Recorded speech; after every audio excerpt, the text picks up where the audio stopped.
Fidèles téléspectateurs, merci à vous qui nous suivez quotidiennement. Mesdames et messieurs, bonsoir et bienvenue dans ce journal. Le pèlerinage à la Mecque, cinquième pilier de l'islam, est une obligation pour tous les fidèles musulmans ayant les moyens physiques et financiers.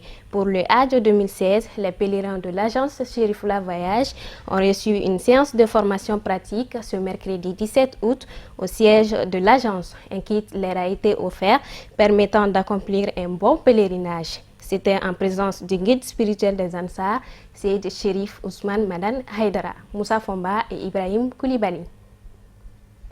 Alhamdulillah, nous remercions le bon Dieu. En tout cas, comme l'agence Chérifula, ça a été fondé avec le grand spirituel, Chérif Ousmane Madan Haïdara. Donc lui, il partait avant avec des gens, mais il a vu que, en tout cas, quand tu payes l'argent, mais si tu as fait tes pèlerinages comme il faut, en tout cas, ça c'est bien. C'est ça qu'il a fondé cette agence.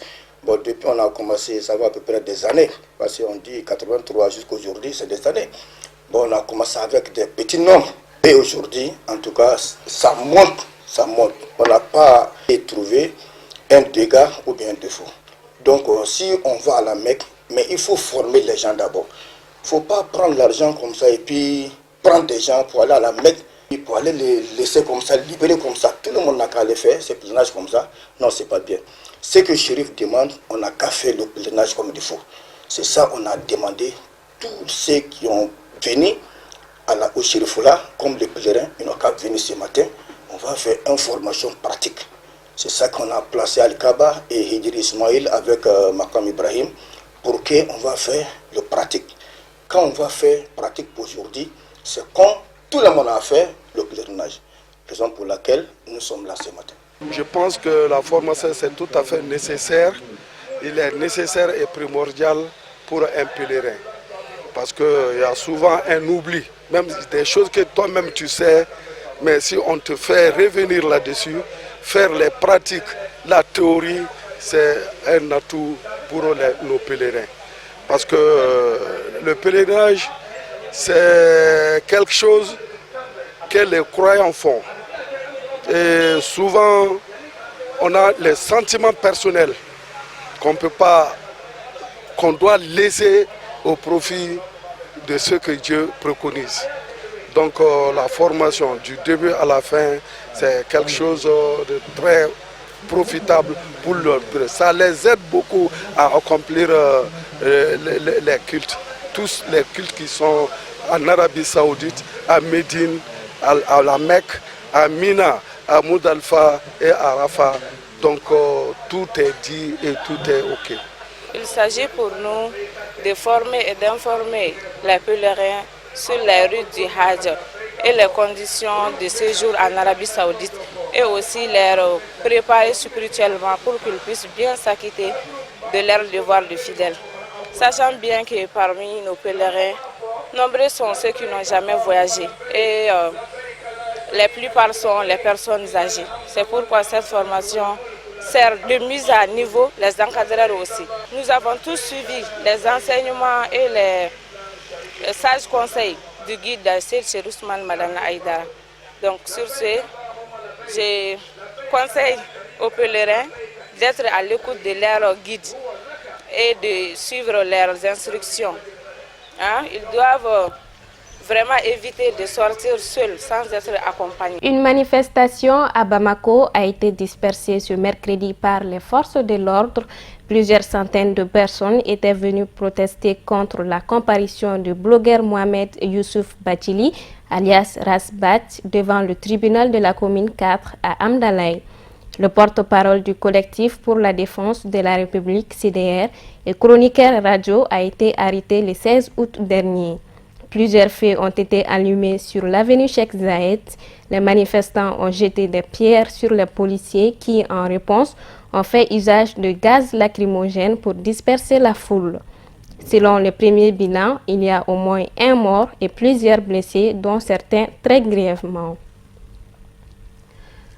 L'opposition guinéenne se dresse contre le régime d'Alpha Condé.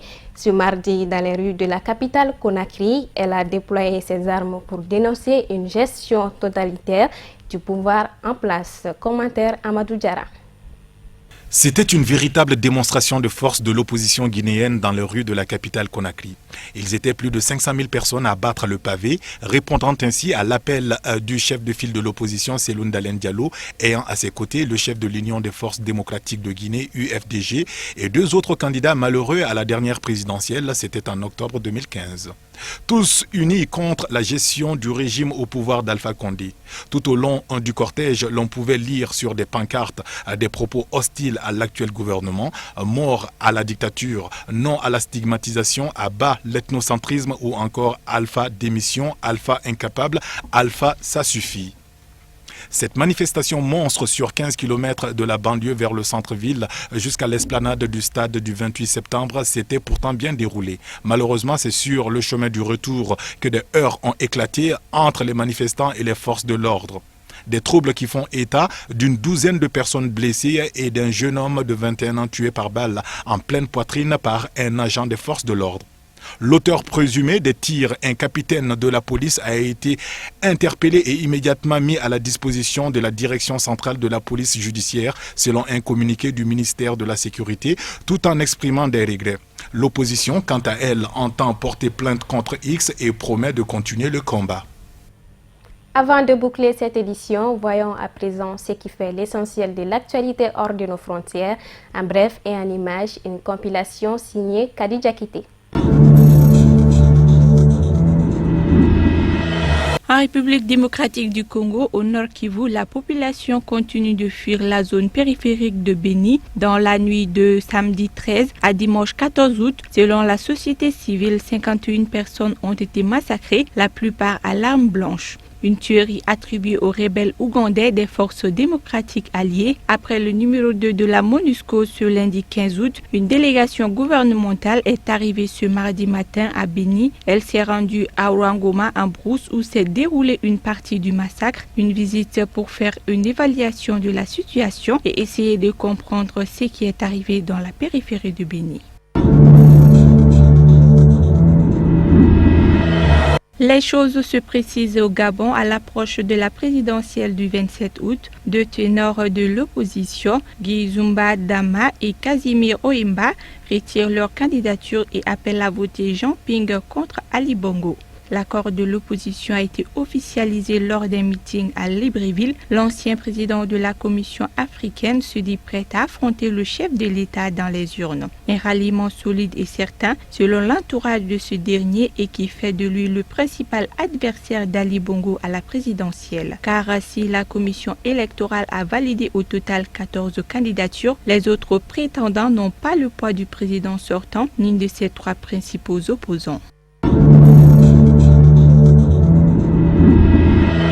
Selon un rapport publié cette semaine par l'autorité intergouvernementale pour le développement, le groupe terroriste islamiste des Chebab représente une menace grandissante pour la Corne de l'Afrique. D'après l'étude, le mouvement né en Somalie s'est radicalement transformé ces 5 dernières années, suivant une stratégie de développement régional et profitant des faiblesses de la coopération entre les différents pays qu'il vise. Selon les chercheurs, il s'est aussi adapté aux contre-offensives des États avec une autonomisation des cellules terroristes et de nouveaux centres de radicalisation. Pour contrer la menace, l'INGAD préconise la sensibilisation des autorités aux nouvelles formes de radicalisation sur les réseaux sociaux et surtout améliorer la réponse sécuritaire. Les Chebab utilisent en effet des explosifs toujours plus puissants. Le 25 juillet dernier, un attentat particulièrement violent visant la base de l'AMISOM à Mogadiscio faisait 13 morts.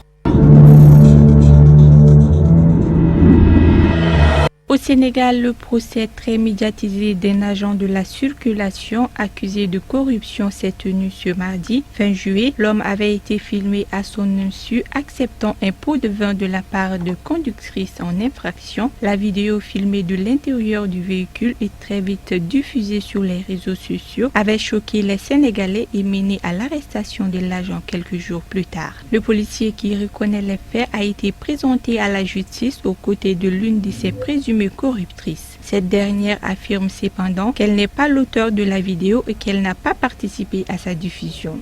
Visionnées dans le monde entier, ces images ont causé un grand préjudice à la nation sénégalaise, selon le procureur. Il a demandé 1 an de prison, dont 4 mois fermes pour les 2 accusés, tout en estimant que le policier avait déjà subi un tort immense. Le verdict sera connu le 18 août prochain. En cas de condamnation, l'agent pourrait également être radié de la police. Pour les avocats du prévenu, une condamnation serait injuste et signifierait qu'un seul homme paye pour le reste de la société.